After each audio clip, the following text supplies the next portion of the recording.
Warahmatullahi wabarakatuh. Selamat pagi semua. Hai, ketemu lagi sama Miss Riri. Belum bosen kan sama Miss Riri? Jangan ya. Oke, kita lanjut nih. Sekarang udah masuk subtema 2 ya, pembelajaran tema 6. Pembelajaran berapa, Nak? Pembelajaran 5 dan 6. Sebelum kita mulai pembelajaran, kita berdoa dulu ya, Bu Guru pimpin. Berdoa sesuai dengan keyakinan masing-masing. Saat berdoa dimulai. Berdoa selesai. Oke. Sehat semua, Nak?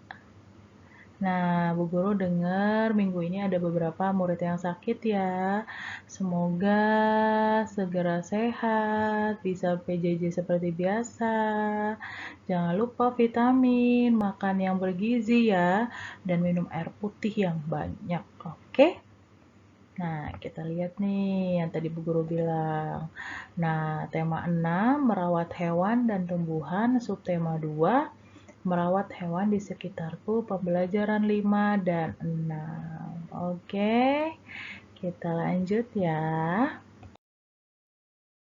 Baca bareng-bareng ya teksnya. Lani memiliki hewan peliharaan. Hewan peliharaan Lani adalah ayam dan kelinci. Lani merawat ayam dan kelincinya dengan baik. Lani dibantu ayah dalam merawat hewan peliharaannya. Ada juga petugas kandang yang bertugas membersihkan kandang. Ayah sering membelikan buku tentang hewan peliharaan. Lani senang membaca buku tentang hewan peliharaan. Lani juga senang membaca buku di perpustakaan sekolah. Kita lanjut. Nah, kita lihat gambarnya nih, yang seperti tadi Lani ceritakan, Lani suka membaca buku di perpustakaan sekolah. Nah, kita lihat di sini tempatnya lagi di mana nih, Nak? Iya, di sini lagi di perpustakaan sekolah ya. Nah, di perpustakaan itu biasanya ada buku apa aja sih? Ayo, siapa yang sudah pernah ke perpustakaan? Sudah ada yang sempat ke perpustakaan belum, Nak? Belum ya? Atau sudah nih, ada yang sudah pernah? Nah, di perpustakaan itu tidak hanya ada buku pelajaran, tapi banyak juga buku cerita. Ada cerita tentang kisah-kisah dahulu, ada juga tentang nabi-nabi, tentang keagamaan, tentang sejarah, banyak ya. Jadi di perpustakaan itu jangan kalian pikir perpustakaan itu hanya untuk buku-buku pelajaran, justru banyak buku-buku cerita lain yang seru-seru, yang bagus-bagus yang bisa kamu baca, ya. Gitu. Jadi nanti kalau kita sudah masuk sekolah, sudah belajar di sekolah, kalian bisa meminjam buku di perpustakaan. Oke? Nah, siapa di sini yang sudah pernah masuk ke perpustakaan? Tidak hanya di sekolah, perpustakaan itu ada juga perpustakaan nasional gitu ya. Jadi ada perpustakaan-perpustakaan selain ada di sekolah. Nah, tahu nggak tata tertib yang ada di perpustakaan itu apa? Ayo sebutkan satu aja. Iya, pinter ya. Oke, sekarang dari yang kalian sebutin tadi, ada nggak ya seperti yang Bu Guru tuliskan? Yuk kita lihat bareng-bareng. Yang pertama, siswa wajib mengisi daftar buku pengunjung. Jadi setiap masuk ke perpustakaan itu ada buku. Nah, kalian di situ harus mengisi daftarnya, nama kalian, kelasnya. Biasanya kalau di perpustakaan sekolah itu ada nama, suruh mengisi nama dan kelas. Untuk apa, Bu Guru? Jadi biasanya setiap di akhir tahun, itu selama 1 tahun belajar, kalian dilihat nih siapa yang rajin meminjam buku atau sering berkunjung ke perpustakaan. Biasanya suka ada hadiah kecil dari petugas perpustakaan bagi siswa-siswi yang suka atau rajin meminjam buku di perpustakaan. Nah, gitu ya. Jadi kalian wajib mengisi juga ya. Yang kedua, Dilarang berisik atau bercanda di dalam ruang perpustakaan. Ya, tidak boleh berisik ya. Jadi kalau misalnya ada yang berisik, kalian tegur boleh, tapi tegurnya juga pelan-pelan aja ya. Kenapa Bu Guru nggak boleh berisik? Ya kan di perpustakaan itu kan tempat untuk membaca buku. Kalau misalnya tempatnya berisik, tidak enak dong baca bukunya, ya kan? Gitu ya. Kalau kamu memang maunya main, bercanda sama teman, lebih baik ketika istirahat di luar saja gitu, tidak boleh masuk ke perpustakaan ya. Tuh, yang ketiga, siswa dilarang mengotori perpustakaan, mencoret-coret buku, meja, dan dinding perpustakaan. Nah, ini yang juga harus kalian ingat ya. Jadi tidak boleh mencoret-coret buku karena kalian pikir, ah ini kan buku aku pinjam di rumah gitu. Nah, kalau ditaruh di rumah, ya nggak sengaja dicoret-coret sama adik. Makanya kalau pinjam buku perpustakaan disimpan dengan baik supaya tidak ditemukan sama adik gitu ya. Jadi bukunya harus dijaga karena kan kamu meminjam. Buku itu bukan punya kamu ya. Jadi kalau meminjam itu ketika kamu meminjam dengan keadaan bagus, rapi, bersih, berarti kamu harus mengembalikannya seperti itu juga. Nah, gimana Bu Guru kalau misalnya udah kecoret atau misalnya rusak bukunya? Ya kamu berkewajiban untuk mengganti buku tersebut gitu. Biasanya kalau perpustakaan itu, kalau misalnya ada buku yang kalian rusakin, biasanya perpustakaan itu hanya meminta buku yang sama. Tidak meminta mengganti uang ya, tapi kamu mencari buku yang itu yang kamu rusakin dan kamu kembalikan ke perpustakaan buku yang bagusnya gitu ya.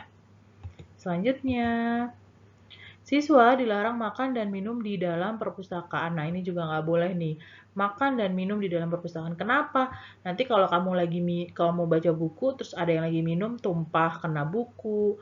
Terus kamu lagi makan juga makanannya tumpah, kena buku. Nah, bukunya jadi rusak, jadi kotor gitu. Jadi tidak boleh ya. Dan kalau misalnya ada yang makan, yang minum, siapa tahu lupa meninggalkan sampah gitu. Tidak boleh ya. Jadi dimanapun kamu berada, sebenarnya tidak boleh meninggalkan jejak. Artinya apa Bu Guru? Emang aku hewan meninggalkan jejak? Artinya ketika kamu di suatu tempat, meninggalkan jejak itu artinya kamu tidak boleh meninggalkan sampah ya. Gitu. Maksudnya Bu Guru tidak boleh meninggalkan jejak itu tidak boleh meninggalkan sampah. Misalnya kamu habis minum, botolnya kalau habis, ya botolnya dibuang, jangan ditinggal di situ. Ah, nanti juga ada orang yang membersihkan, tidak boleh. Itu minuman yang sudah kamu habiskan, ada botol bekasnya ya kamu yang buang karena kamu yang minum ya gitu. Oke. Yang terakhir, siswa wajib mengembalikan buku pinjaman tepat pada waktunya. Nah, ini yang sudah tadi Bu Guru bilang. Jadi kalau kamu pinjam harus kembalikan. Biasanya waktu peminjaman buku itu 3 hari atau enggak 1 minggu gitu. Dan kalau misalnya kamu mengembalikan lebih dari waktu yang kamu punya, itu biasanya kamu kena denda. Biasanya dendanya uang, misalnya 1 hari 500, 1 hari lagi 500. Jadi setiap hari kamu telat, dihitungnya per hari, itu kena dendanya 1 kali, misalnya 500. Misalnya kamu dendanya 3 hari, berarti kamu kena dendanya 5 kali 3, 500 kali 3 hari, berarti 1.500 kamu kena dendanya gitu. Dan kalau hilang, ya kamu harus mengganti bukunya gitu ya. Oke, nah kita baca ya perintahnya. Lingkari nama orang yang tidak menggunakan huruf kapital. Nah, di sini ada teks. Nanti kita baca terus kita lihat ada nggak nih huruf yang tidak menggunakan huruf kapital. 1. Lina dan Dayu selalu datang tepat waktu. 2. Pada hari Senin, Udin lupa membawa pekerjaan rumahnya. Yang ketiga, Siti, Dayu, dan Nani berdiskusi bersama. Nomor 4, Beni bersama dengan Udin membaca di depan kelas. 5, Ibu Tati menulis di papan tulis. Nomor 1 aman nih. Nomor 1 aman ya, tidak ada nih. Nomor 2, ada nggak? Nomor 3, nomor 4, nomor 5, Bu Guru kok terus aja ada loh padahal. Coba yang tadi kamu tunjuk nomor 1, 2, 3, 4, 5 sama nggak ya jawabannya seperti yang Bu Guru punya? Ayo kita bareng-bareng ya. 1, 2, 3. Nah, ini yang Bu Guru lingkari adalah nama orang yang tidak menggunakan huruf kapital. Benar atau salah, Nak? Salah ya. Jadi, ketika menulis nama orang, misalnya nama orang itu ada di depan, ada di awal kalimat, di tengah kalimat, ataupun di akhir kalimat, tetap harus menggunakan huruf kapital ya. Jadi kamu tidak boleh lupa. Mau nama kamu sendiri, nama orang lain, tetap mau itu di awal kalimat, akhir kalimat, atau di tengah-tengah, nama orang itu harus menggunakan huruf besar ya. Harus dibiasakan gitu. Jadi kalau misalnya nanti ada jawaban, padahal jawabannya benar, tapi kok disalahin ya sama Bu Guru gitu. Kamu teliti lagi. Oh, mungkin aku nulis nama orangnya nggak pakai huruf besar nih gitu ya. Jadi tidak boleh lupa. Selanjutnya, susunlah kata-kata berikut menjadi kalimat yang benar. Kita lihat. Wah, ini nomor 1. Ibu mengerjakan, Lani PR membantu. Nah, di sini kalau kalimatnya belum belum tersusun rapi, memang ada stripnya seperti ini ya, Nak. Gitu. Jadi ini kata-katanya diacak supaya jadi kalimat. Nah, kalimatnya bagaimana ya? Sudah ada yang tahu belum jawabannya nih? Ibu mengerjakan, Lani PR membantu. Ayo, kalau disusun menjadi kalimat yang benar seperti apa ya? Nah, kita lihat bareng-bareng. Nah, Ibu membantu Lani mengerjakan PR. Nah, kalau sudah menjadi kalimat, tidak perlu menggunakan strip seperti ini ya, gitu. Nih contohnya nih, jawabannya seperti ini. Jadi tidak perlu menggunakan strip lagi kalau misalnya sudah menjadi kalimat yang benar seperti ini ya. Gitu. Lanjut nomor 2, datang ke sekolah Udin dan Beni tepat waktu. Gimana ya? Coba kita lihat. Nah, Udin dan Beni datang ke sekolah tepat waktu. Benar nggak nih kalimatnya? Iya benar ya. Jadi di sini juga namanya Udin dan Beni menggunakan huruf besar. Datang ke sekolah tepat waktu ya. Gitu. Jadi kita harus juga datang ke sekolahnya tepat waktu ya, Nak. Oke, kita lanjut. Nah, kita lanjut di nomor 3. Dayu suka menyontek. Tidak. Dayu suka menyontek. Tapi di sini ada kata tidaknya nih. Gitu ya. Berarti kalimatnya bagaimana nih yang benarnya, Nak? Oke, kita kerjakan bareng-bareng ya. Sudah ada yang bisa? Ayo jawab bareng-bareng. 1, 2, 3. Nah, Dayu tidak suka menyontek. Gitu ya. Nah, nih benar kan jawabannya? Ya. Selanjutnya nomor 4. Berdiskusi Siti, Dayu, dan Lani. Kelas di dalam. Banyak ya katanya. Coba ada yang sudah bisa menjadikan ini kalimat? Ayo, biasanya kalau seperti ini nama orangnya ada di depan, nah. Itu. Nah, 1. Kalau udah tahu jawabannya, ayo kita baca bareng-bareng ya. 1, 2, 3. Nah, Siti, Dayu, dan Lani berdiskusi di dalam kelas. Nah, biasanya nama orangnya ada di depan, keterangan tempatnya ada di belakang nih. Kelas itu kan tempat ya, Nak. Gitu. Dan yang dilakukan itu ada di tengah, gitu. Oke, nomor 5 Bu Guru. Boneka menggambar Ibu Tati di papan tulis. Boneka menggambar Ibu Tati di papan tulis. Itu kalimatnya benar nggak ya Bu Guru? Belum lah, kan ini kalimatnya masih acak ya. Oke, kita kerjakan bareng-bareng. Sebutkan jawabannya ya. 1, 2, 3. Nah, Ibu Tati menggambar boneka di papan tulis. Gitu. Benar nggak jawabannya? Sama nggak nih sama yang Bu Guru punya jawabannya? Pinter dong kalau benar ya. Masuk ke pembelajaran 6. Wah, dari gambar ini apa sih yang terlihat tidak baik atau terlihat janggal dari yang kamu lihat nih? Tentang apa sih nih?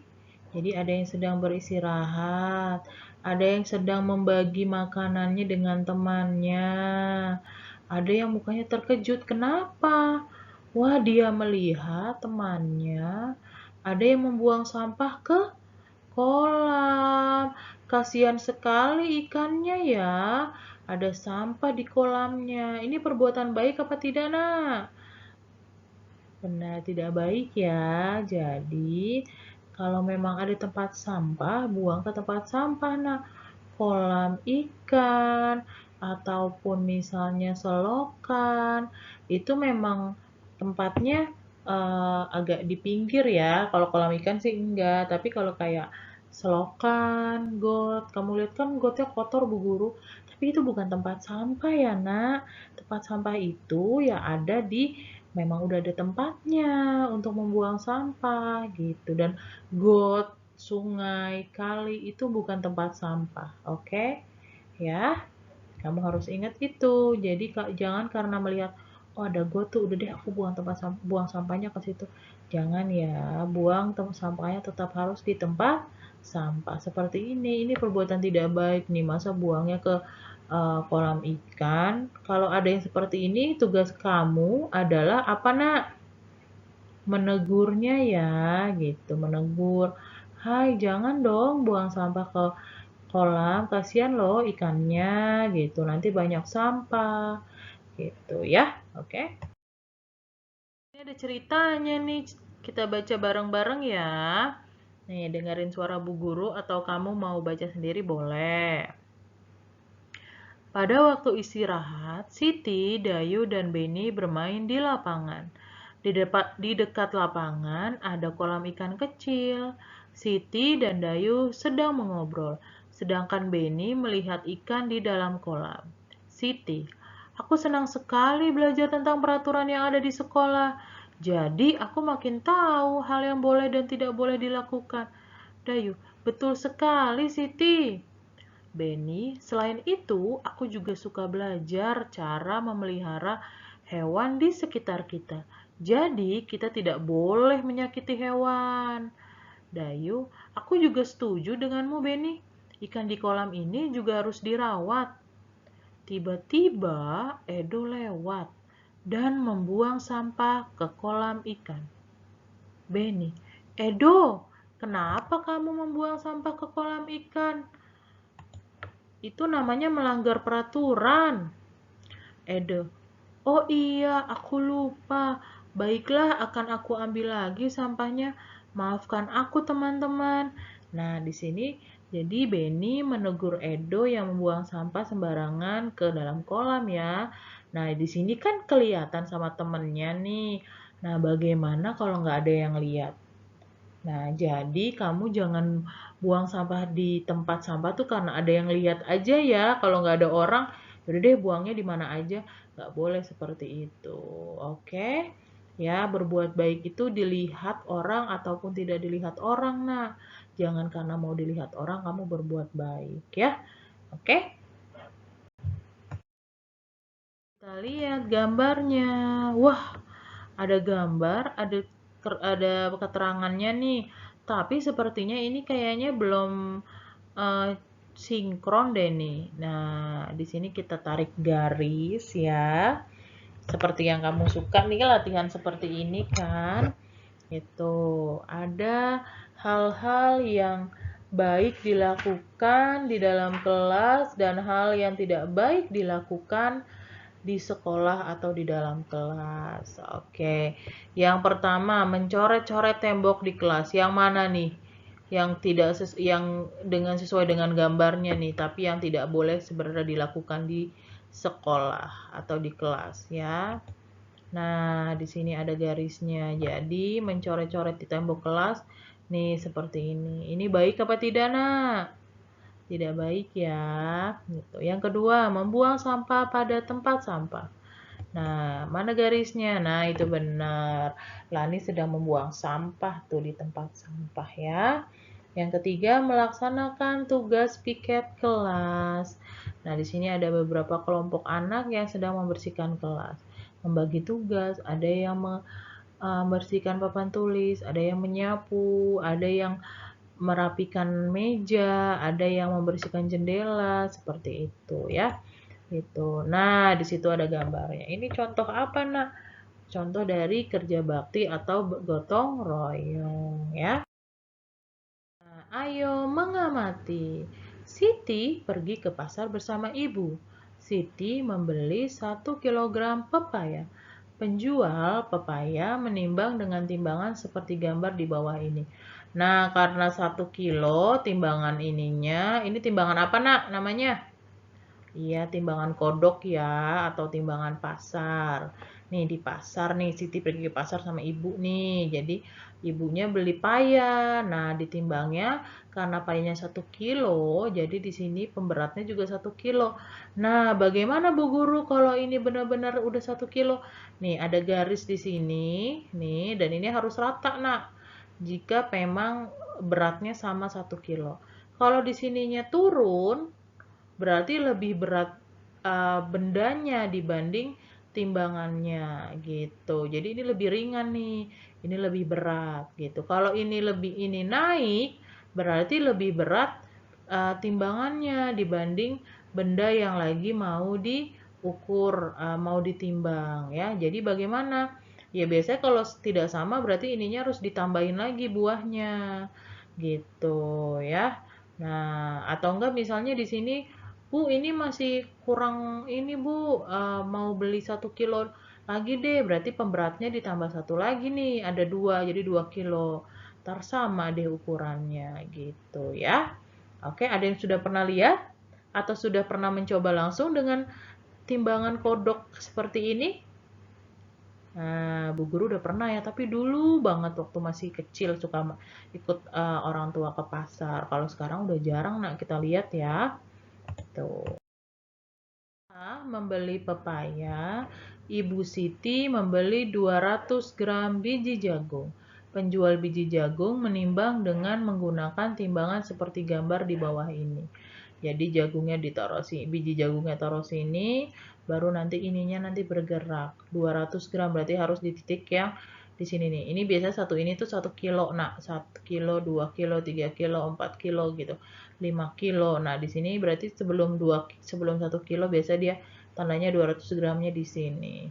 Gitu. Bedanya apa sih Bu Guru timbangan kue ini dengan timbangan pasar tadi? Sebenarnya sama aja, Nak. Gitu. Tapi kalau timbangan yang pasar tadi itu kan pemberatnya itu kan hanya ukurannya 1 kilo, setengah kilo, seperempat gitu. Sedangkan kalau mau bikin 200 gram itu kan nggak bisa ya kalau untuk pakai timbangan kodok karena tidak akurat. Sedangkan kalau timbangan kue seperti ini lumayan akurat. Nah, karena ada garis panahnya nanti ketika kamu sudah menimbang makanan atau benda yang mau kamu beli gitu. Biasanya timbangan besi dipakai untuk menimbang benda yang lebih berat dibanding timbangan yang menunjukkan jarum nih gitu ya. Jadi kalau pakai jarum kayak gini, timbangan kue ini nih menimbang yang lebih ringan benda-bendanya gitu. Kalau yang timbangan besi biasanya lebih berat. Timbangan besi itu maksudnya timbangan ini nak, timbangan digital yang besar, misalnya buat orang, atau timbangan duduk yang buat karung, yang karung beras, seperti itu ya. Nah, di sini kita lihat 1 kilogram sama dengan 100 gram tambah 100 gram tambah 100 gram tambah 100 gram tambah 100 gram tambah 100 gram tambah 100 gram tambah 100 gram tambah 100 gram tambah 100 gram. Jadi 1 kilogram itu 100 gramnya ada 10 nak. Nah, kalau seperti ini sih bisa, tapi kayaknya terlalu banyak ya kalau kamu menulisnya seperti ini. ini tambah-tambahan. Tapi kan karena kalian sudah belajar tentang perkalian, jadi sebenarnya bisa nak dipermudah gitu ya. Jadi menggunakan perkalian bukan penjumlahan ya. Kalau ini kan 100 gram tambah 100 200, tambah 100 300, tambah 100 400, tambah 100 500, tambah 100 lagi 600, tambah 100 lagi 700, tambah 100 lagi 800, tambah 100 lagi 900, tambah 100 lagi 1000. Berarti 1 kilogram sama dengan 1000 gram ya. Jadi 1 kilogram sama dengan 1000 gram gitu. Nah, kita bikin coba Bu Guru kasih contoh soalnya tapi dengan cara yang menggunakan perkalian. Oke. Nah, di sini yang tadi ya. Nih contoh perkaliannya. 1 dikali ini satunya ini 1 kilogram ya. 1 dikali 1000. Nah, di sini 1000-nya sama dengan 1000 gram. 1 kali 1 ya tetap 1 nak. Nolnya dipindahin 3. Gitu ya. Oke, jadi sama jawabannya, tapi caranya berbeda. Kalau ini kan caranya panjang ya. Gitu. Ini cara yang mudah, tapi kalian memang harus hafal perkalian. Itulah kenapa perkaliannya masih dihafalin gak nih? Ayo. Semester 2, walaupun Bu Guru nggak pernah tanyain hafalan perkalian, kamu masih suka ditanya nggak nih sama mamahnya hafalan perkaliannya? Ya, jangan lupa ya perkaliannya, hafalannya harus terus dilakukan. Oke? Nah, di sini Bu Guru kasih contoh. Contohnya, 3 kg sama dengan berapa gram? 3 kg sama dengan berapa gram ya? Nah, kayaknya udah ada yang tahu nih jawabannya nih. Tapi kita coba bareng-bareng ya. Jawabnya 3 dikali 1000. Nih 3-nya dari sini, 1000-nya ya ini sama 1000. Harus kalau dari kilogram ke gram itu dikali 1000 ya. Itu dari kilogram ke gram dikali 1000. Jangan lupa. Oke? Sama dengan 3000 gram. Banyak banget ya. Gitu. 3 dikali 1, 3. Nolnya masih 3 nih, dipindahin semua ke sini. Jadi 3000 gram. Ya, bisa nak? Yang simpel-simpel aja dulu ya. Biar kamu ngerti, biar kamu bisa mengerjakannya sendiri ketika ada soal dari Bu Guru. Oke? Sip. Tentang menimbang-nimbang nih. Kita ada soal berat semua kentang di samping adalah, jadi kamu mereka-reka nih. Coba dengan kentang dari segi kamu lihat kentangnya, coba kamu perkirakan nih dari gambarnya kentangnya tuh banyak apa sedikit sih nak? Banyak ya. Nah, apakah itu 2 kg atau 200 gram? Kilo sama gram lebih besar mana? Kilogram ya. Jadi, kalau kamu lihat kentang segitu banyak tuh berarti beratnya 2 kg apa 200 gram? Nah, pinter. 2 kg. Coba. Nah, di sini kita lingkari ya. Gitu. Yang kedua, semangkuk tepung memiliki berat. Semangkuk kecil nih tepung. Di sini ada perkiraannya 5 kg sama 500 gram. Kalau 5 kg itu lumayan banyak juga sih kalau buat bikin nastar ya. Ya, jadi banyak banget sih kalau kilogram jadinya kalau tepung tuh gitu ya. Kalau kamu angkat pakai tangan kamu juga 5 kg kayaknya berat deh. Jadi menurut kamu ini tepungnya 5 kg atau 500 gram? Benar sekali 500 gram ya. Kita lingkari. Pinter. Masih ada lagi dong, Bu Guru. Nah, ibu membeli berapa bla bla bla ikan. Nah, kalau kamu lihat nih, ikannya ada berapa nih? Ada banyak loh ini ikannya. Ya, ada banyak loh, nggak cuma ada satu atau dua. Kita ini kalau misalnya nggak bisa dihitung juga, tapi kamu perkirakan ikannya sebanyak ini, menurut kamu 1 kilo atau 100 gram? 1 kilo tuh sama 100 gram perbandingannya jauh ya. Gitu. 1 kilo tuh kayak kamu pegang telur aja 1 kilo tuh bisa isinya berapa ya? 16 atau 15. Berarti kan banyak ya, gitu. Nah, menurut kamu ikan ini berapa beratnya? 1 kilo atau 100 gram? Iya, beratnya 1 kilo karena banyak, nah. Satu ikan aja tuh bisa 100 gram sendiri. Gitu. Kalau belinya cuma satu sih mungkin beratnya 100 gram ya, tapi ini kan belinya banyak. Oke? Nomor selanjutnya, berat coklat di samping adalah, nah coklatnya segini nih nak. Menurut kamu 2 kilo atau 200 gram? Wow, 2 kilo banyak sekali nih. Mau bikin apa nih kalau 2 kilo nih? Berarti berapa? 200 gram ya. Gitu, kita lingkari. Oke, selanjutnya. Kita lihat. Ibu menyimpan titik-titik telur di dalam keranjang. Wah, ini yang tadi udah Bu Guru sebutin ya.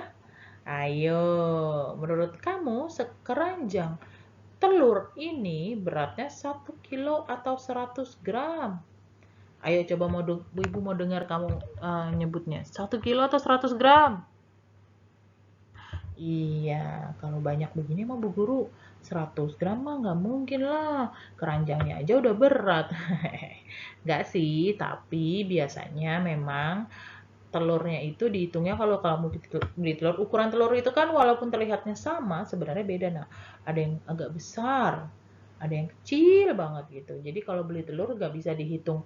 Oh, misalnya 1 kilo dapatnya kayak tadi Bu Guru bilang 15 butir gitu. Nggak bisa, Nak. Begitu diukur siapa tahu kurang dari 1 kilo gitu. Tidak boleh. Jadi kalau menjual sesuatu, kalau memang pembelinya bilang 1 kilo, ya kamu harus memberikannya 1 kilo, tidak boleh dikurangin gitu. Kalau kamu mau lebihkan nggak apa-apa, kamu dapat pahala, tapi tidak boleh kamu kurangin ya.